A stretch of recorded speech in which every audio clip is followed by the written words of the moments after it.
제1장 운명의 갈래길. 형, 정말 괜찮아? 나는 충분히 받았어. 2019년 가을, 단풍이 붉게 물들어가는 그 오후, 민수는 아버지의 유언장을 읽어주는 변호사 앞에서 고개를 숙였다.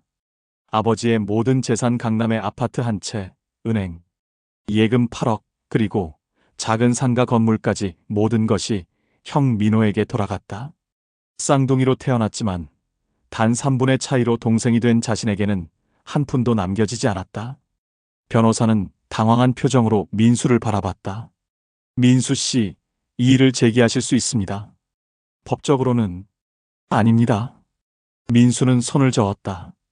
아버지께서 그리 정하셨다면 그대로 따르겠습니다. 민호는 민수의 어깨를 툭 쳤다.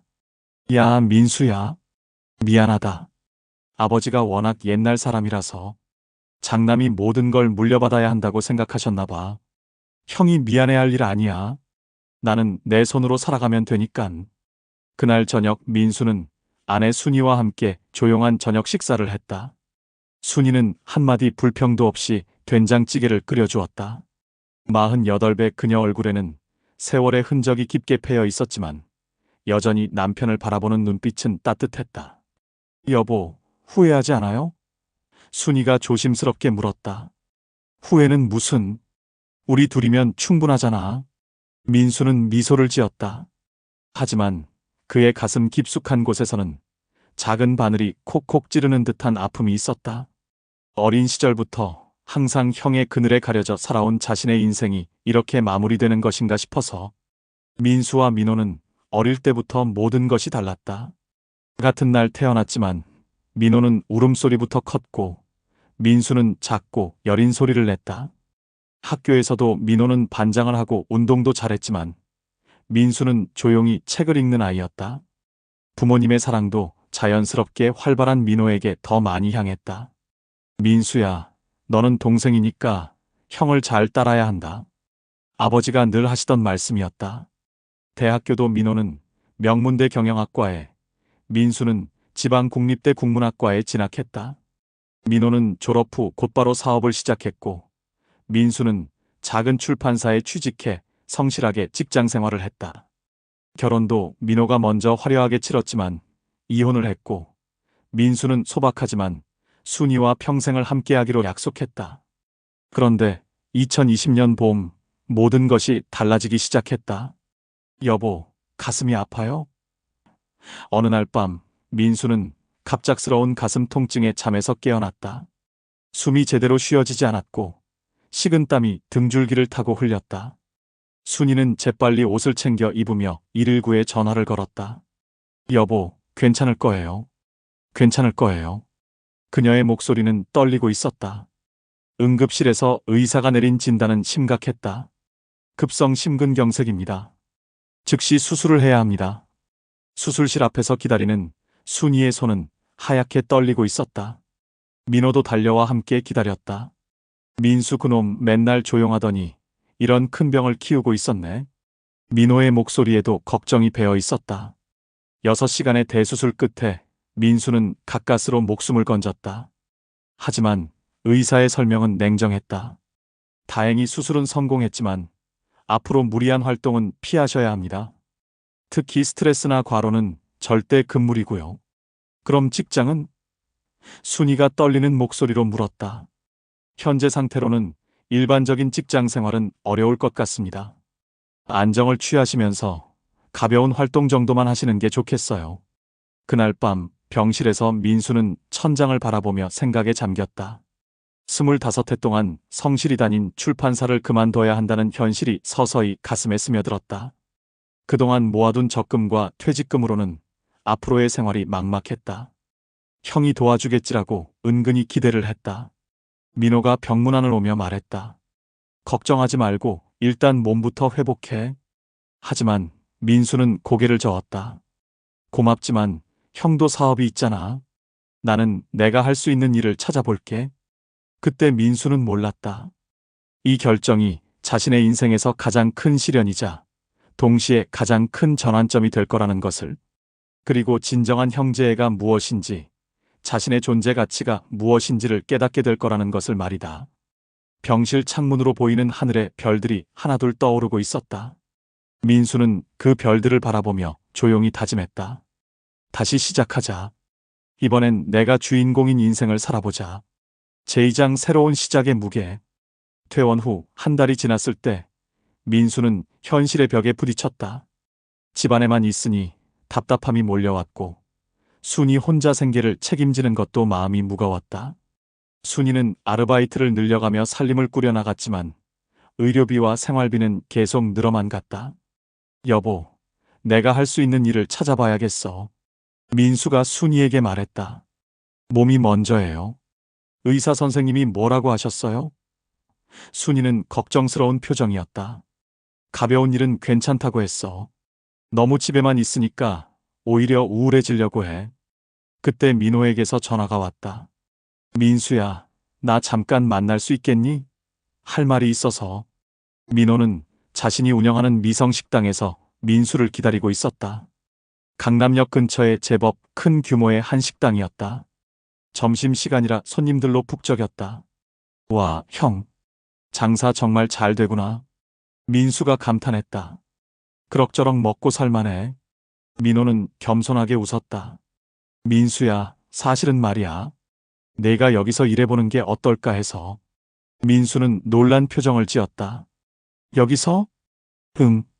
물론 무리한 일은 안 시킬 거야. 설거지나 간단한 정리 정도만. 시간도 내 몸 상태에 맞춰서 조절하고. 어때? 민수는 잠시 망설였다. 형의 가게에서 일한다는 것이 자존심의 상처가 되기도 했지만 현실적으로는 절실한 제안이었다. 그런데 형, 내가 일을 제대로 할 수 있을까? 몸도 약하고. 아이고, 그런 걱정은 하지 마. 우리가 형제 아니야? 서로 도우며 사는 거지 뭐. 결국 민수는 미성식당에서 일하기로 했다. 하루 4시간씩 설거지와 간단한 청소를 담당하기로 했다. 급여는 많지 않았지만 집에 갇혀 지내는 것보다는 나았다. 첫 출근 날 민수는 긴장했다. 직장 생활 25년 동안 관리직까지 올랐던 자신이 설거지를 한다는 것이 쉽지 않았다. 하지만 형의 배려 덕분에 다른 직원들도 자연스럽게 받아들여 주었다. 민수 형, 천천히 하세요. 급하지 않아요. 주방장 김 씨가 친절하게 말했다. 몸이 좋지 않으시다고 사장님께서 말씀하셨거든요.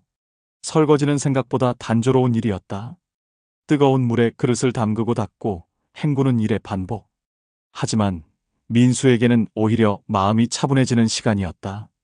아무 생각 없이 손을 움직이다 보면 복잡했던 머릿속이 정리되는 기분이었다. 여보, 오늘 어땠어요? 순이가 저녁에 물었다. 생각보다 괜찮았어. 몸도 적당히 움직이니까 오히려 좋은 것 같아. 순이는 안도의 표정을 지었다. 다행이에요. 그래도 무리하지는 마세요. 일주일쯤 지났을 때 민수는 식당 일에 적응했다.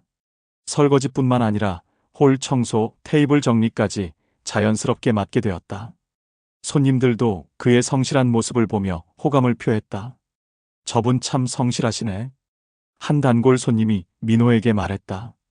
제 동생이에요. 몸이 안 좋아서 쉬운 일만 하고 있거든요. 민호는 자랑스러운 듯 답했다. 하지만 민수에게는 미묘한 감정이 있었다. 형의 가게에서 일하는 것이 고마우면서도 어딘지 모르게 위축되는 기분이었다. 특히 형이 사업 이야기를 하거나 직원들에게 지시할 때 보면 자신과 형 사이의 현실적 차이가 더욱 크게 느껴졌다. 어느 날 오후 설거지를 하던 민수는 우연히 형과 주방장의 대화를 듣게 되었다. 사장님, 요즘 재료비가 너무 올라서 걱정이에요. 그러게. 인건비도 만만치 않고. 민수 동생 월급도 부담이긴 하지만 어쩔 수 없지 뭐. 그 말을 들은 민수의 가슴이 철렁 내려앉았다. 자신이 형에게 부담이 되고 있다는 생각에 밤새 잠을 이루지 못했다. 다음 날 민수는 더욱 열심히 일했다. 설거지뿐만 아니라 홀 서빙도 도왔고 마감 후 청소도 꼼꼼히 했다. 몸이 힘들어도 참았다. 민수야, 너무 무리하지 마. 민호가 걱정스럽게 말했다. 괜찮아, 형. 내가 할 수 있는 건 해야지. 그런데 한 달쯤 지났을 때 민수는 가슴에 다시 통증을 느꼈다. 무리를 했던 탓이었다. 응급실까지 가지는 않았지만 며칠 쉬어야 했다. 여보, 제가 말했잖아요. 무리하지 말라고. 순이가 속상해했다. 미안해. 형에게 폐가 되는 것 같아서. 그게 뭐가 폐예요? 형제끼리 서로 도우는 건 당연한 거예요. 하지만 민수의 마음은 편치 않았다. 자신이 정말 형에게 도움이 되고 있는 건지 아니면 그냥 동정을 받고 있는 건지 확신이 서지 않았다. 그날 밤 민수는 창밖을 바라보며 생각했다. 내가 진정 원하는 삶이 뭘까? 형의 그늘에서 벗어나 자신만의 길을 걸어보고 싶다는 마음이 조금씩 자라나고 있었다. 하지만 현실은 녹록지 않았다. 나이도 많고 몸도 약한 자신에게 어떤 선택지가 있을까? 침대 밑 탁자에 놓인 아버지의 유품, 낡은 시계를 바라보며 민수는 조용히 중얼거렸다. 아버지, 제가 잘못 살고 있는 걸까요? 속으로 조용히 되물어 보았다. 제3장 균열의 시작. 석 달째 미성식당에서 일하던 어느 날, 민수는 뜻밖의 손님을 마주쳤다. 전 직장 상사였던 박 사장이었다. 한때 자신을 아껴주었던 분이었는데 퇴직 후 처음 만나는 자리여서 민수는 당황했다. 민수 씨? 어머, 여기서 뭐 하세요? 박 사장은 놀란 표정이었다. 아, 사장님. 안녕하세요. 민수는 앞치마를 메고 설거지통을 들고 있는 자신의 모습이 부끄러웠다. 여기 제 형 식당이에요. 박 사장의 표정이 복잡해졌다. 아, 그렇구나. 몸은 좀 어떠세요? 수술 잘 받으셨다고 들었는데. 네, 다행히 많이 좋아졌어요. 이렇게 일도 할 수 있고요. 그래도 민수 씨 같은 분이. 아무튼 몸 조심하시고. 박 사장이 떠난 후 민수는 묘한 기분이었다. 25년간 쌓아온 사회적 지위와 인맥이 한순간에 무너진 현실을 실감했다. 동시에 형에 대한 복잡한 감정도 들었다. 형은 자신의 사정을 모르는 사람들에게 어떻게 설명하고 있을까? 그날 저녁 집에 돌아온 민수에게 순이가 말했다. 여보, 오늘 좋은 소식이 있어요. 무슨 소식인데? 제가 일하는 마트 사장님이 근처에 새로 여는 카페에서 직원을 구한다고 하네요. 파트타임이긴 하지만 시급도 괜찮고요. 민수는 관심을 보였다. 어떤 카페인데? 영잔의 카페라고 하는데 사장님이 여자 혼자 운영하신대요. 나이도 우리와 비슷하고 성격도 좋으시다고 해요. 거기가 어디에 있는데? 미성식당에서 2블록 정도 떨어진 곳이에요. 민수는 잠시 생각에 잠겼다. 형의 식당 근처라는 것이 조금 걸렸지만 새로운 기회일 수도 있다는 생각이 들었다. 며칠 후 순이는 실제로 그 카페에 면접을 보러 갔다. 카페 사장인 영자는 45살의 싱글맘으로 혼자 힘으로 카페를 차린 당찬 여성이었다. 일은 어렵지 않아요. 커피 만들기, 주문받기, 간단한 청소 정도인데 시간은 오후 2시부터 8시까지예요. 영자가 설명했다. 괜찮을 것 같아요. 열심히 하겠습니다. 순이는 정중하게 답했다. 그런데 혹시 남편분은 뭘 하세요? 실례가 아니라면. 저희 남편은 근처 식당에서 일해요. 몸이 안 좋아서 가벼운 일을 하거든요. 영자는 고개를 끄덕였다. 아, 그렇구나. 나도 이혼하고 혼자 아이 키우면서 얼마나 힘든지 알거든요. 서로 도우면서 지내요. 순이가 카페에서 일하기 시작한 지 일주일 후, 영자는 우연히 미성식당 앞을 지나가다가 순이의 남편이 누구인지 알게 되었다. 설거지를 하고 있는 민수의 모습을 보고 깜짝 놀랐다. 저분이 순이 씨 남편이신가? 영자는 혼자 중얼거렸다. 그날 오후 영자는 순이에게 조심스럽게 물었다. 순이 씨, 혹시 남편분이 미성식당에서 일하시는 분이에요? 네, 맞아요. 어떻게 아세요? 아, 그냥 지나가다가 봤거든요. 그런데 그 식당 사장하고는 무슨 사이예요? 형제예요. 쌍둥이 형제인데 형님이 사장이거든요. 영자는 복잡한 표정을 지었다. 아, 그렇구나. 며칠 후 영자는 점심시간에 미성식당을 방문했다. 민호가 직접 주문을 받았다. 어서 오세요. 몇 분이세요? 혼자요. 김치찌개 하나 주세요. 식사를 하며 영자는 민수의 모습을 관찰했다. 성실하게 설거지를 하고 손님이 나간 테이블을 깨끗하게 정리하는 모습이 인상적이었다. 하지만 어딘지 모르게 위축된 표정이 마음에 걸렸다. 사장님, 저기서 일하시는 분 성격이 어떠세요? 영자가 민호에게 물었다. 아, 제 동생이에요. 착하고 성실한 놈이죠. 몸이 안 좋아서 쉬운 일만 시키고 있는데. 그렇구나. 보기에도 참 성실해 보이네요. 그날 저녁 영자는 순이에게 말했다. 순이 씨, 남편분 정말 성실해 보이세요. 고맙네요. 저희 남편은 원래 그런 사람이에요. 너무 착해서 탈이죠. 그런데 혹시 남편분이 다른 일을 해보고 싶어 하시지는 않아요? 순이는 놀란 표정을 지었다. 왜 그런 말씀을 하시는 거예요? 아, 그냥 궁금해서요. 능력 있어 보이시는데 좀 아깝다는 생각이 들어서. 실제로 민수는 요즘 들어 미묘한 갈등을 느끼고 있었다. 형의 배려는 고마웠지만 점점 자신이 독립적인 존재가 아닌 형의 부속품 같다는 생각이 들었다. 특히 다른 직원들이 자신을 사장님 동생으로만 인식하는 것도 마음에 걸렸다. 어느 날 민수는 용기를 내어 민호에게 말했다. 형, 내가 다른 일을 찾아보는 게 어떨까? 민호는 놀란 표정이었다. 왜? 여기서 일하는 게 힘들어? 아니, 형이 워낙 잘해주고 있는데 뭐. 그런데 내가 계속 형에게 의존해서 사는 게 맞나 싶어서. 무슨 소리야? 의존이 아니라 서로 돕는 거지. 그래도 나도 내 힘으로 살아보고 싶어서. 민호의 표정이 약간 굳어졌다. 민수야, 내 몸 상태를 생각해봐. 다른 데 가서 제대로 적응할 수 있겠어? 그 말에 민수는 움찔했다. 형의 말이 맞을 수도 있다는 생각에 더 이상 말하지 못했다. 하지만 그날 밤 민수는 잠이 오지 않았다. 형의 말이 배려인지 아니면 자신을 무능한 존재로 보는 시선인지 헷갈렸다. 순이도 민수의 복잡한 심정을 알고 있었지만 함부로 조언하기 어려웠다. 창밖으로 보이는 가로등 불빛을 바라보며 민수는 생각했다. 정말 나는 형 없이는 아무것도 할 수 없는 존재일까? 가슴 한편에서 작은 반발심이 꿈틀거리기 시작했다. 제사장 예상치 못한 만남. 순이가 영자네 카페에서 일한 지 한 달이 지났을 무렵 뜻밖의 일이 벌어졌다.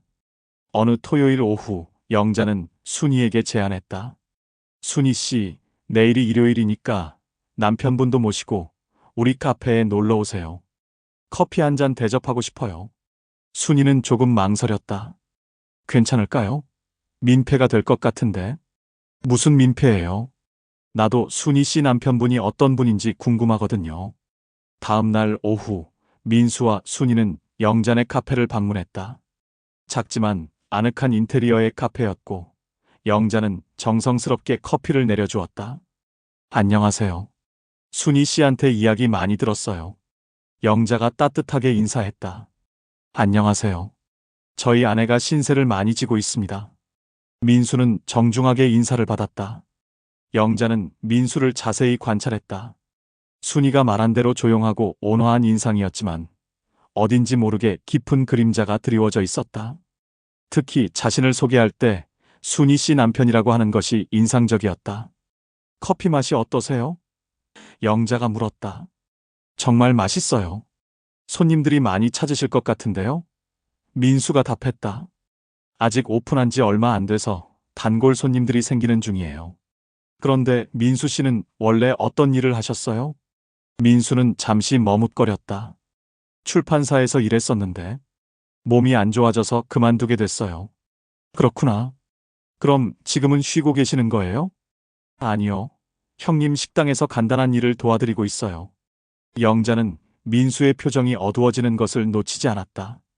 출판사면 편집 일을 하셨나요? 네, 마지막엔 편집부장까지 했었어요. 민수의 목소리에 작은 자부심이 배어 있었다. 와, 대단하시네요. 그럼 글쓰기나 책에 대해서는 전문가시겠어요? 전문가까지는 그냥 오래 해본 일이라서. 영자는 갑자기 아이디어가 떠올랐다. 그런데 혹시 시간 있으실 때 우리 카페 인스타그램이나 블로그 글 좀 써주실 수 있을까요? 제가 글 쓰는 게 서툴러서 늘 고민이었거든요. 민수는 깜짝 놀랐다. 저요? 네. 물론 대가도 드릴 거고요. 어떠세요? 순이가 민수를 바라보며 말했다. 여보, 좋은 기회인 것 같은데요. 하지만 제가 카페 일은 잘 모르는데 배우면 되죠. 민수 씨 같은 분이면 금방 익히실 거예요. 그날 저녁 집에 돌아온 민수는 영자의 제안을 놓고 고민했다. 단순한 아르바이트이지만 자신의 전문성을 살릴 수 있는 일이었다. 동시에 형의 식당에서 벗어날 수 있는 기회이기도 했다. 여보, 어떻게 생각해요? 순이가 물었다. 좋은 기회인 것 같긴 한데 형이 어떻게 생각할지 모르겠어. 형 눈치 볼 일 아니에요. 당신이 하고 싶은 일을 하시는 거죠. 월요일 민수는 민호에게 영자의 제안을 이야기했다. 민호의 반응은 예상과 달랐다. 카페 글쓰기? 그게 무슨 대단한 일이라고. 형, 내한테는 의미 있는 일이야. 내 전공을 살릴 수 있는 거니깐. 전공이라니. 민수야, 현실을 봐. 내 몸 상태로 이것저것 벌려놓으면 어쩌려고. 민호의 말에 민수는 상처를 받았다. 형, 나도 뭔가 할 수 있는 일이 있어. 그래, 있겠지. 하지만 여기서 안정적으로 일하는 게 낫지 않겠어? 괜히 새로운 곳에서 스트레스 받을 필요 있어? 그날 오후, 민수는 영자네 카페를 혼자 방문했다. 영자는 민수의 우울한 표정을 보고 무언가 있었다는 것을 눈치챘다. 민수 씨, 혹시 제 제안 때문에 곤란하신 거예요? 아니에요. 그런 게 아니라. 민수는 망설이다가 솔직하게 말했다. 형이 별로 좋아하지 않는 것 같아서요. 영자는 고개를 끄덕였다. 가족 일이니까 신중하게 생각하셔야죠. 하지만 민수 씨, 저는 진심으로 같이 일하고 싶어요. 왜요? 저는 별로 도움이 될 것 같지 않은데. 민수 씨는 자신을 과소평가하시는 것 같아요. 제가 며칠 관찰해 본 결과 정말 세심하고 책임감 있으시거든요. 그리고 뭔가 자신만의 이야기가 있는 사람 같아요. 민수는 영자의 말에 마음이 움직였다. 오랜만에 누군가가 자신을 민호의 동생이 아닌 민수라는 개별적 존재로 봐주는 기분이었다. 시간을 좀 더 주시면 안 될까요? 가족과 상의를 해보고 싶어서요. 물론이죠. 천천히 생각해 보세요. 그날 밤 민수는 오랫동안 잠들지 못했다. 영자의 제안은 단순한 일자리 이상의 의미였다. 자신의 정체성을 되찾을 수 있는 기회였다. 하지만 형과의 관계가 틀어질까봐 걱정이었다. 순이는 남편의 고민을 알고 있었다.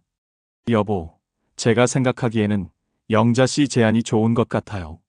형님도 처음엔 반대하시겠지만 나중에는 이해하실 거예요. 정말 그럴까? 당신은 지금까지 너무 양보만 하고 사셨어요. 이번엔 자기 자신이 원하는 걸 해보세요. 민수는 순이의 말에 용기를 얻었다. 다음 날, 그는 영자에게 전화를 걸었다. 영자 씨, 제가 카페 일을 해보고 싶어요. 전화기 너머로 영자의 기쁜 목소리가 들려왔다. 정말요? 잘 생각하셨어요. 대신 조건이 있어요. 제 몸 상태 때문에 무리는 할 수 없고 시간도 조절해야 해요. 당연하죠. 우리 서로 도우면서 해나가요. 민수는 전화를 끊고 나서 이상한 기분이었다. 두렵기도 했지만 오랜만에 설레는 마음이 들었다. 새로운 시작을 앞둔 긴장감과 기대감이 가슴속에서 뒤섞이고 있었다. 이제 민호에게 이야기해야 했다. 그것이 가장 어려운 일이 될 것이라는 것을 민수는 알고 있었다. 하지만 더 이상 미룰 수는 없었다. 자신의 인생을 위해 용기를 내야 할 때였다. 제오장 마이너스 예기치 못한 폭풍. 민수가 영자네 카페에서 일하기로 결정한 지 일주일 후, 그는 민호에게 정식으로 사직 의사를 밝혔다. 점심시간이 끝난 후 조용한 식당에서였다. 형, 할 말이 있어. 뭔데? 다음 주부터 여기 나오지 못할 것 같아. 다른 일을 하기로 했거든. 민호는 설거지를 하던 손을 멈추고 민수를 바라봤다. 다른 일이라니? 설마 그 카페 일 말하는 거야? 응, 맞아. 민호의 표정이 굳어졌다. 민수야, 너 정말 그게 좋은 선택이라고 생각해? 응, 내한테는 의미 있는 일이라고 생각해. 의미? 무슨 의미가 있다고? 글 몇 줄 써주는 게? 민수는 형의 시선이 차가워지는 것을 느꼈다. 형, 나도 내 능력을 살릴 수 있는 일을 하고 싶어. 능력? 민호가 비웃듯 말했다. 민수야, 현실을 봐. 내가 지금 무슨 상황인지 알아? 몸도 성치 않고 나이도 50인데 무슨 능력을 살린다는 거야? 그 말에 민수의 가슴이 아팠다. 형, 그렇게 말을 하면 내가 뭘 잘못 말했나? 사실을 말한 건데. 여기서 안정적으로 일하면서 월급도 받고 몸도 무리 안 하고 좋았잖아. 괜히 새로운 데서 고생할 이유가 어디 있어? 하지만 형, 나도 내 인생이 있어. 민호는 화가 난 듯 큰 소리를 냈다. 인생? 너 지금 무슨 소리 하는 거야? 내가 얼마나 배려해줬는데 이제 와서 불만이야. 식당 안이 순간 조용해졌다. 다른 직원들도 긴장한 채로 두 형제를 바라봤다. 형, 내가 불만을 말하는 게 아니잖아. 그냥 뭐, 내가 내 처지를 불쌍히 여겨서 일자리를 만들어준 건데, 이제 딴 데가 좋다고? 민수는 그 말에 큰 충격을 받았다. 처지를 불쌍히 여겼다고? 아니면 뭐야? 내가 정말 실력이 있어서 여기 있는 거라고 생각했어? 그 순간 민수의 자존심이 크게 상했다. 그동안 형의 배려라고 생각했던 것들이 사실은 동정이었다는 말에 가슴이 무너지는 듯 했다. 형, 이제 알겠다. 그럼 내가 정말 한심한 존재였구나. 민수야, 내가 그런 뜻으로 말한 게 아니라. 아니 됐어. 형 말이 맞아. 나는 형의 동정을 받아야 하는 처지니깐. 민수는 앞치마를 벗어놓고 식당을 나왔다. 뒤에서 민호가 부르는 소리가 들렸지만 돌아보지 않았다. 집에 돌아온 민수는 순이에게 모든 것을 이야기했다. 순이는 분노했다. 형님이 어떻게 그런 말씀을 하실 수가 있어요? 여보가 얼마나 열심히 일했는데. 순이야, 형 말이 틀린 것도 아니야. 나는 정말 형의 동정을 받으며 살고 있었어. 그게 아니에요. 당신은 당당하게 일한 거예요. 누구의 동정도 받지 않았어요. 그날 밤 민수는 잠들지 못했다. 형의 말이 계속 머릿속을 맴돌았다. 정말 자신은 동정을 받아야 하는 처지일까? 자신의 능력은 정말 가치가 없는 것일까? 다음 날 아침 영자에게서 전화가 왔다. 민수 씨, 어제 형님과 이야기는 잘 되셨어요? 민수는 어젠 일을 간단히 설명했다. 영자는 안타까워했다. 그렇게 심하게 반대하실 줄 몰랐네요. 괜찮으세요? 괜찮습니다. 오히려 이제 속이 시원해요. 진짜 마음을 알게 됐으니까요. 그럼 우리 카페에서 일하시는 건 어떻게 하실 거예요? 하고 싶습니다. 더욱 열심히 하고 싶어요. 영자는 안도의 한숨을 쉬었다. 다행이에요. 그럼 내일부터 시작하시는 거죠? 네, 잘 부탁드립니다. 그러나 이틀 후 예상치 못한 일이 벌어졌다. 순이가 카페에서 급하게 전화를 걸어왔다. 여보, 큰일 났어요. 형님이 여기 오셨어요. 뭐라고? 지금 영자 씨와 이야기하고 계세요. 표정이 좋지 않아요. 민수는 급하게 카페로 달려갔다. 카페 안에서는 민호와 영자가 대화를 나누고 있었는데 분위기가 험악했다. 형, 무슨 일이야? 민호는 민수를 보더니 차가운 표정으로 말했다. 민수야, 여기 사장님과 이야기 좀 했어. 영자의 표정도 좋지 않았다. 민수 씨, 형님께서 저한테 민수 씨를 쓰지 말라고 하시는데요. 뭐라고요? 민호가 끼어들었다.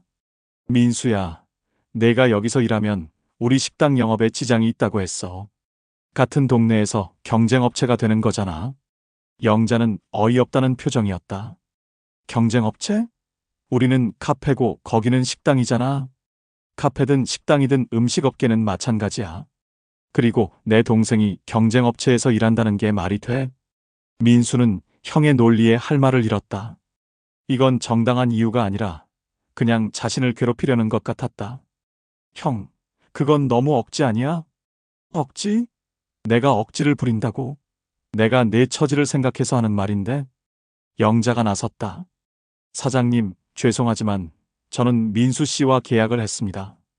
일방적으로 취소할 수는 없어요. 민호의 얼굴이 붉어졌다. 그래? 그럼 우리 순이도 여기서 그만두게 해야겠네. 그 말에 모든 사람이 놀랐다.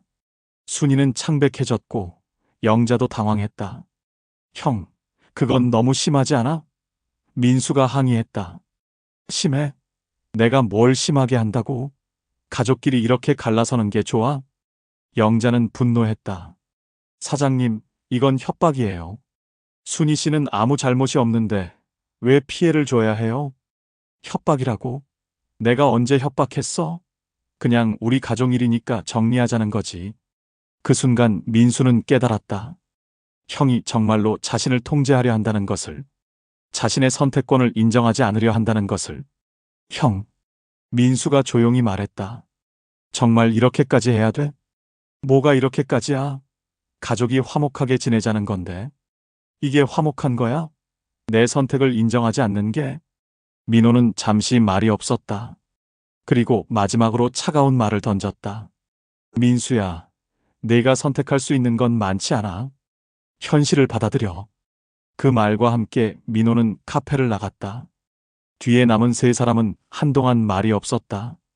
민수는 주먹을 꽉 쥐었다. 이제 정말로 형과 정면 대결을 해야 할 때가 온 것 같았다. 하지만 순이에게 피해가 갈 것을 생각하니 마음이 무거웠다. 영자 씨, 미안해요. 쟤 때문에 이런 일이. 아니에요, 민수 씨. 이건 민수 씨 잘못이 아니에요. 영자는 단호하게 말했다. 저는 민수 씨와 계속 일하고 싶어요. 그리고 순이 씨도 마찬가지고요. 순이는 눈물을 글썽이며 말했다. 미안해요, 여보. 쟤 때문에 더 복잡해진 것 같아서. 순이야, 내 잘못이 아니야. 이제 정말로 결정을 해야 할 때가 온 것 같아. 민수는 창밖을 바라보며 생각했다. 이제 더 이상 물러날 수 없었다. 형의 그늘에서 벗어나 자신만의 길을 걸어야 할 때였다. 설령 그것이 가족과의 관계를 악화시킨다 해도. 제6장 용기의 결단. 그날 밤 민수는 가장 어려운 결정을 내렸다. 순이와 함께 앉아서 진지한 대화를 나누었다. 순이야, 나는 영자 씨 카페에서 일할 거야. 형이 뭐라고 하든 상관없이. 순이는 남편의 단호한 표정을 보며 놀랐다. 평생 형의 눈치를 보며 살던 민수가 이렇게 강하게 나오는 것을 처음 봤다. 여보, 정말 괜찮을까요? 형님이 저한테도 그만두라고 하셨는데. 그건 형이 할 말이 아니야. 당신은 아무 잘못이 없어. 만약 형이 정말로 당신을 그만두게 한다면 우리가 다른 방법을 찾으면 돼. 하지만 생활비가. 걱정하지 마. 내가 영자 씨와 진지하게 이야기해 볼게. 카페 일도 더 확대할 수 있을 거야. 다음 날 아침 민수는 영자네 카페로 갔다. 영자는 밤새 고민이 많았던 듯 피곤해 보였다. 영자 씨, 어젯밤에 잠 못 주무셨죠? 네, 걱정이 많아서요. 민수 씨, 정말 미안해요. 제가 괜한 제안을 해서 이런 일이. 아니에요. 오히려 고마워요. 덕분에 제가 진짜 원하는 게 뭔지 깨달았거든요. 민수는 영자에게 자신의 계획을 이야기했다. 단순히 블로그 글쓰기뿐만 아니라 카페의 마케팅 전반을 도울 수 있다는 제안이었다. 출판사에서의 경험을 살려 홍보물 제작, 메뉴 개발 기획, 고객 관리까지 체계적으로 도울 수 있다고 했다. 정말요? 그렇게 도와주실 수 있어요? 네, 물론 제 몸 상태에 맞춰서요. 하지만 확실히 도움이 될 수 있을 거예요. 영자는 감동했다. 민수 씨, 저는 정말 운이 좋은 것 같아요. 이런 분을 만나다니. 저야말로 고마워요. 제게 기회를 주셔서. 그날부터 민수는 본격적으로 카페 일에 참여했다. 첫 번째 프로젝트는 카페의 인스타그램 계정을 체계적으로 관리하는 것이었다. 민수는 매일 카페의 분위기, 메뉴, 손님들의 모습을 글로 담아냈다.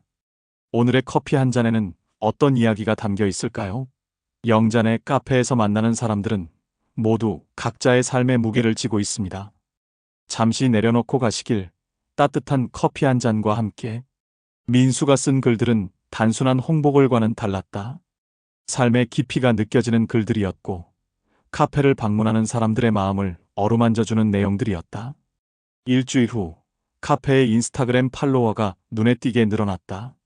그리고 민수의 글을 보고 찾아오는 손님들도 생기기 시작했다. 민수 씨, 정말 대단해요. 글솜씨가 이렇게 좋으실 줄 몰랐어요. 영자는 감탄했다. 고맙네요. 사실 오랜만에 제대로 된 글을 써보니까 재미있어요. 그런데 며칠 후 순이가 슬픈 소식을 가져왔다. 여보, 형님이 정말로 저보고 그만두라고 하셨어요. 민수는 예상했던 일이라 크게 놀라지 않았다. 언제부터? 이번 주 금요일까지래요. 알겠어. 괜찮을 거야. 하지만 속으로는 걱정이 컸다. 순이의 수입이 없어지면 생활이 더욱 어려워질 것이었다. 민수는 영자에게 솔직하게 상황을 이야기했다. 영자 씨, 제가 더 많은 일을 할 수 있을까요? 아내 수입이 없어져서 걱정이에요. 영자는 한참 생각하더니 제안했다. 민수 씨, 제가 하나 제안이 있어요. 무엇인가요? 카페 운영을 같이 해보는 건 어떨까요? 파트너십 말이에요. 민수는 깜짝 놀랐다. 파트너십이요? 네. 민수 씨가 마케팅과 고객 관리를 맡고 저는 카페 운영을 맡는 거예요. 물론 지분은 제가 더 많이 갖겠지만 안정적인 수입을 보장해 드릴 수 있어요. 하지만 제가 투자할 돈도 없는데. 돈 투자가 아니라 능력 투자요. 민수 씨의 전문성이 저한테는 더 소중해요. 민수는 깊이 고민했다. 이것은 단순한 아르바이트가 아니라 새로운 인생의 시작이었다. 하지만 동시에 실패의 위험도 있었다. 시간을 좀 주시면 안 될까요? 아내와 상의해보고 싶어서요. 물론이죠. 천천히 생각해 보세요. 그날 밤, 민수는 순이와 긴 대화를 나누었다. 순이는 처음에는 걱정했지만 남편의 변화된 모습을 보며 마음을 정했다. 여보, 해봐요. 지금까지 너무 안전한 것만 추구하며 살았잖아요. 한 번은 도전해 볼 만해요. 정말? 실패하면 어떡해? 실패해도 괜찮아요. 적어도 당신이 하고 싶은 일을 했다는 것만으로도 의미가 있어요. 그리고 저도 다른 일을 찾아볼게요. 순이의 격려에 힘을 얻은 민수는 다음 날 영자에게 답을 주었다. 영자 씨, 파트너십 제안 받아들이겠어요. 영자의 얼굴이 환해졌다. 정말요? 정말 잘 생각하셨어요. 둘은 구체적인 조건을 협의했다. 민수는 월 고정급과 함께 카페 수익의 일정 부분을 받기로 했다. 영자는 6대4 지분을 제안했고 민수는 감사하게 받아들였다. 그런데 계약을 진행하던 중 뜻밖의 방문자가 있었다. 전 직장 상사였던 박 사장이었다. 민수 씨, 여기서 뭘 하고 계신 거예요? 박 사장이 물었다. 민수는 자신의 새로운 도전에 대해 설명했다. 박 사장은 놀라면서도 관심을 보였다. 와, 정말 대단하네요. 그런데 혹시 출판 관련 일도 병행하실 생각은 없으세요? 출판 관련 일이요? 네. 사실 저희가 요즘 지역 소상공인들의 이야기를 담은 책을 기획하고 있거든요. 민수 씨 같은 분이 딱 필요한 프로젝트예요. 민수는 귀가 번쩍 뜨였다. 어떤 내용인가요? 코로나를 겪으면서 어려움을 이겨낸 소상공인들의 이야기요. 민수 씨가 직접 경험하고 계시니까 더 진정성 있는 글을 쓸 수 있을 것 같은데요. 영자도 관심을 보였다. 와, 정말 좋은 기회네요. 박 사장은 구체적인 제안을 했다. 프리랜서로 원고료도 드리고 책이 나오면 인세도 나눠드릴 수 있어요. 어떠세요? 민수는 가슴이 뛰었다. 카페 파트너십에 이어 다시 출판계로 돌아갈 기회까지 생긴 것이었다. 감사합니다. 꼭 해보고 싶어요. 좋습니다. 그럼 다음 주에 구체적으로 이야기해보죠. 박 사장이 떠난 후 영자가 말했다. 민수 씨, 정말 복이 많으신 것 같아요. 좋은 기회들이 계속 찾아오네요. 그러게요. 신기해요. 하지만 민수는 알고 있었다. 이런 기회들이 우연히 찾아온 것이 아니라는 것을. 자신이 용기를 내어 변화를 시도했기 때문에 가능한 일이라는 것을. 그날 저녁 집에 돌아와 순이에게 모든 소식을 전했다. 순이는 정말 기뻐했다. 여보, 정말 잘 됐네요. 이제 진짜 새 출발인 것 같아요. 그런데 형이 알면 어떻게 반응할까? 상관없어요.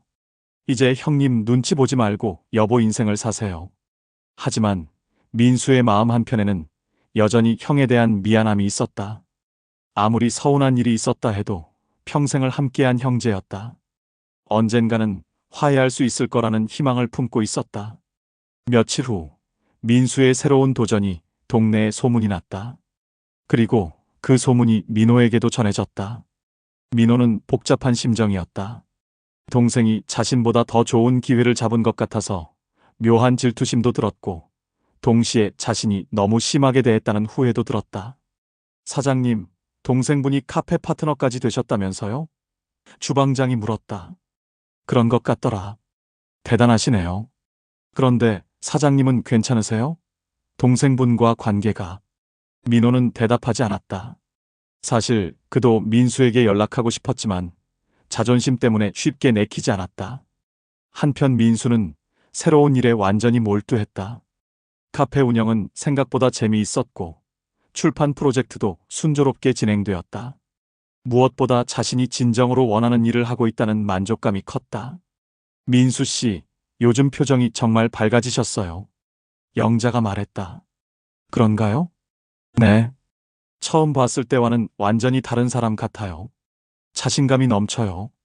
실제로 민수는 변하고 있었다. 더 이상 누군가의 그늘에 숨어 지내는 사람이 아니라 자신만의 빛을 발하는 사람이 되어가고 있었다. 그런 어느 날 카페에 예상치 못한 손님이 찾아왔다. 순이었는데 표정이 어두워 보였다. 순이야, 무슨 일이야? 여보, 형님이 편찮으셔. 민수는 깜짝 놀랐다. 뭐라고? 무슨 일인데? 과로로 쓰러지셨대요. 지금 병원에 입원해 계셔. 민수의 가슴이 철렁 내려앉았다. 아무리 서운한 일이 있었다 해도 형은 형이었다. 그리고 자신 때문에 스트레스를 받았을 수도 있다는 생각에 죄책감이 들었다. 지금 어느 병원이야? 성모병원이에요. 그런데 여보, 가봐야 할까요? 형님이 당신을 보고 싶어 하실지. 민수는 잠시 고민했다. 하지만 결심했다. 가봐야지. 아무리 그래도 형이잖아. 정말요? 응. 이제 내가 먼저 다가가야 할 때인 것 같아. 민수는 영자에게 상황을 설명하고 병원으로 향했다. 형과의 화해는 쉽지 않을 것이었지만 이제는 피하지 않을 용기가 있었다.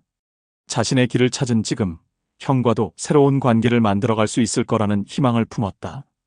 병원으로 가는 길에 민수는 생각했다.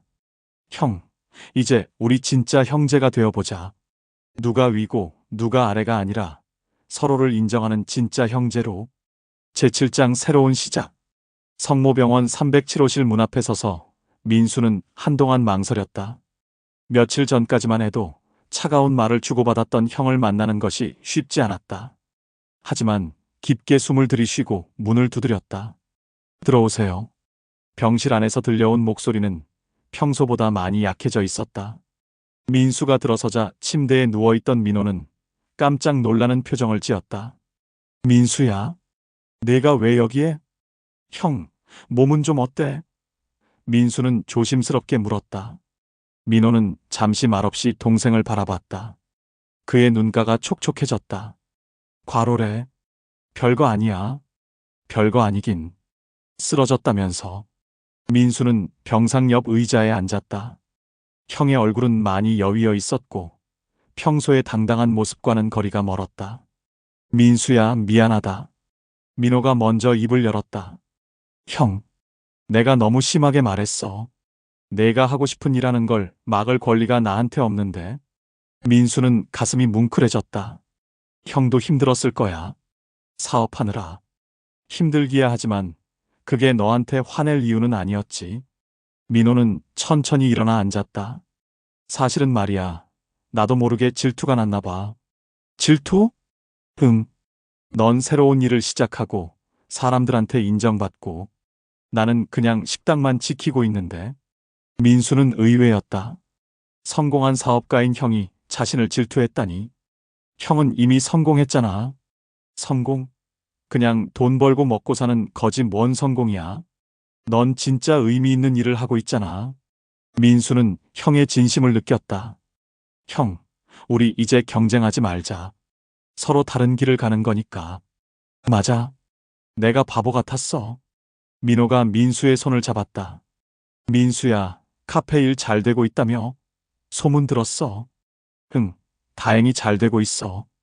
그런데 형도 이제부터 몸 좀 챙겨. 사업이 아무리 중요해도 건강이 우선이잖아. 그러게.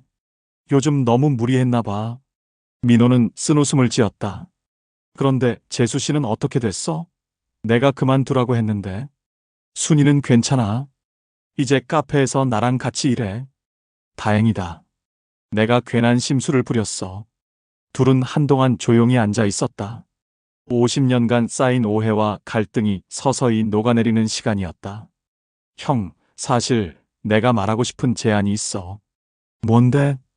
출판사에서 소상공인 이야기 책을 만드는 프로젝트를 하고 있어. 형 이야기도 들어가면 좋을 것 같은데. 민호는 놀란 표정을 지었다. 내 이야기? 응. 형이 어떻게 식당을 시작했는지, 어떤 어려움을 겪으는지. 정말 좋은 이야기잖아. 그런 게 책에 나올 만한 이야기야? 물론이지. 형은 정말 대단한 사람이야.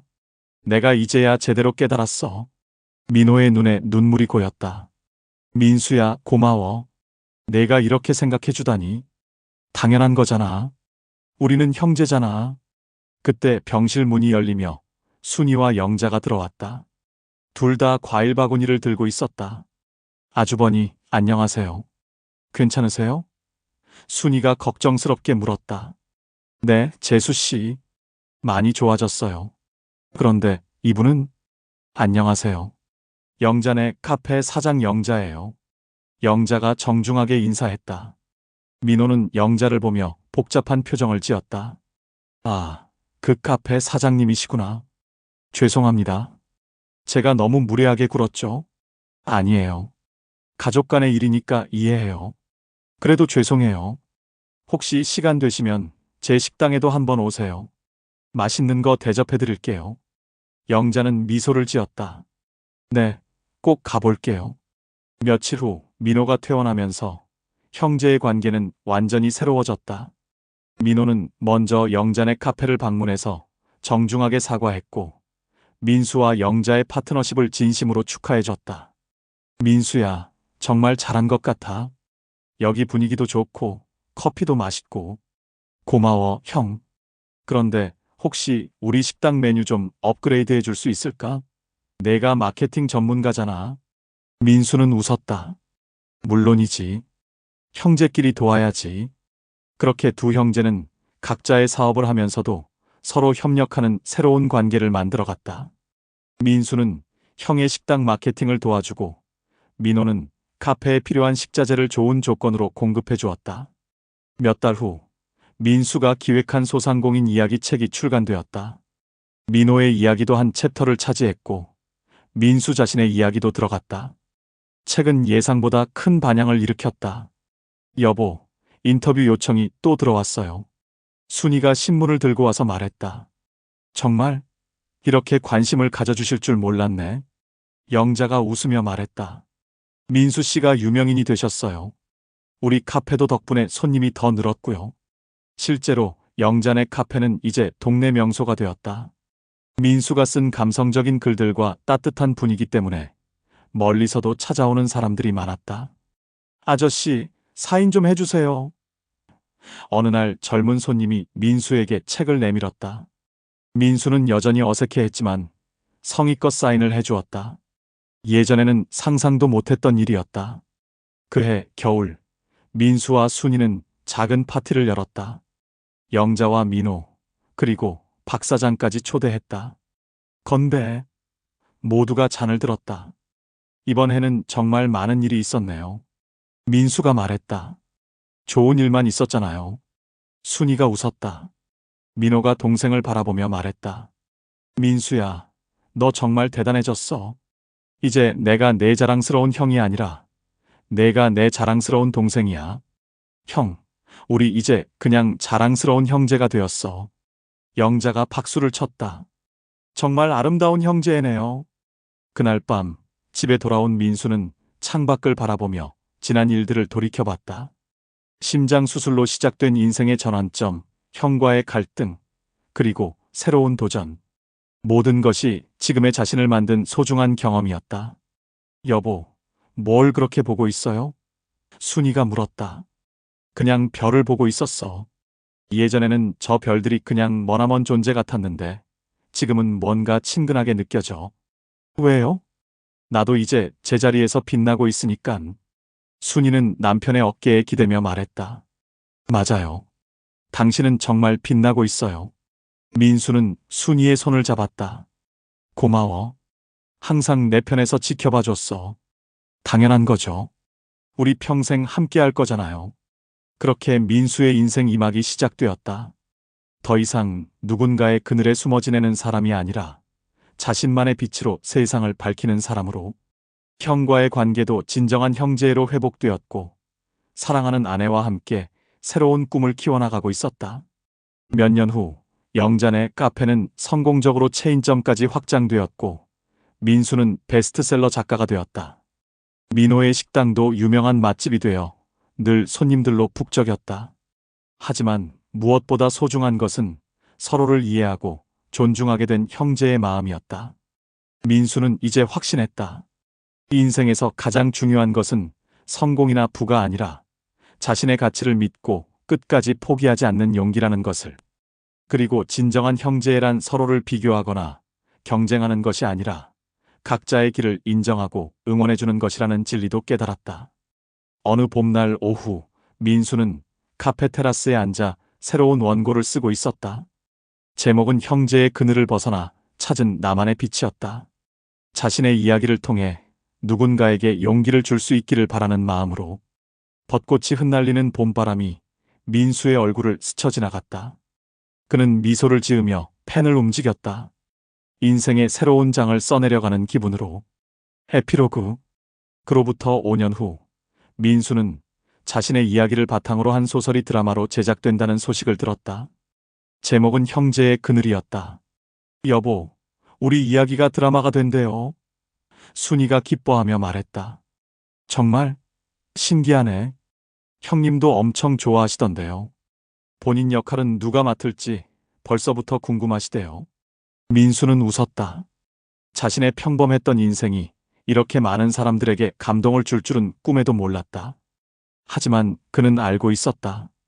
진짜 보물은 드라마나 책이 아니라 지금 이 순간 자신이 사랑하는 사람들과 함께 있다는 것이라는 걸. 순이야, 우리 정말 행복하네. 네, 여보. 정말 행복해요. 창밖으로 석양이 지고 있었다. 민수는 그 아름다운 노을을 바라보며 생각했다. 인생은 정말 예측할 수 없는 것 같아. 하지만 그래서 더 아름다운 거겠지. 그렇게 민수의 이야기는 계속되고 있었다. 자신만의 빛으로 세상을 밝히며 사랑하는 사람들과 함께 만들어가는 새로운 이야기로.